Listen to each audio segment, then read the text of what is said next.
একটা মহা ঔষধি গাছের সাথে আজকে আপনাদের পরিচয় করিয়ে দিব।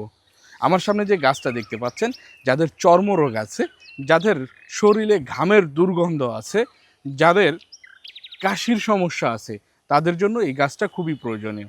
এটা হচ্ছে বাসক পাতা, বাসক গাছ। আমার এই যে বড় পাতাগুলো দেখতে পাচ্ছেন, সুন্দর দেখতে। এই এই যে গাছটা আপনার শরীরে যদি আসলে কোথাও চর্মরোগ সমস্যা থাকে, ঘা পাচড়া থাকে, এইটা নির্যাস যদি আপনার ওই ক্ষত স্থানে লাগাতে পারেন, তাহলে আপনার ওই ক্ষত দূর হয়ে যাবে। এবং এটা যাদের শরীরে ঘাম হয়, ঘাম থেকে প্রচণ্ড দুর্গন্ধ হয় শরীরে, হ্যাঁ, সমাজে চলতে মানুষের ভিতরে যাইতে নিজের ভিতরে ইতস্ততা বোধ হয়, ১ মাসে সমাধান পেয়ে যাবেন। এই গাছের যে নির্যাসটা, এটা যদি আসলে আপনি আপনার শরীরে লাগাতে পারেন এবং ১ মাস পরে দেখবেন যে আপনার এই দুর্গন্ধ আর হচ্ছে না, আপনার শরীর থেকে এটা চিরতরে বিদায় নিয়েছে।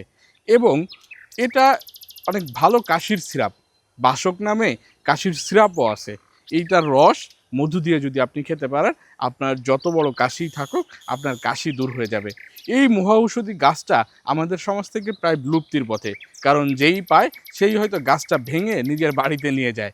আসলে ভেঙে না নিয়ে আপনি যদি গাছ থেকে শুধু পাতাটা সংগ্রহ করে নেন, আর গাছটা যদি থাকে, এরপরে এইভাবে যদি আপনি গাছের পাতাগুলো শুধু সংগ্রহ করে নেন, গাছটা যদি বেঁচে থাকে, এর পরে যে আসবে সেও এই গাছ থেকে আবার পাতা নিতে পারবে, গাছটা বেঁচে থাকবে।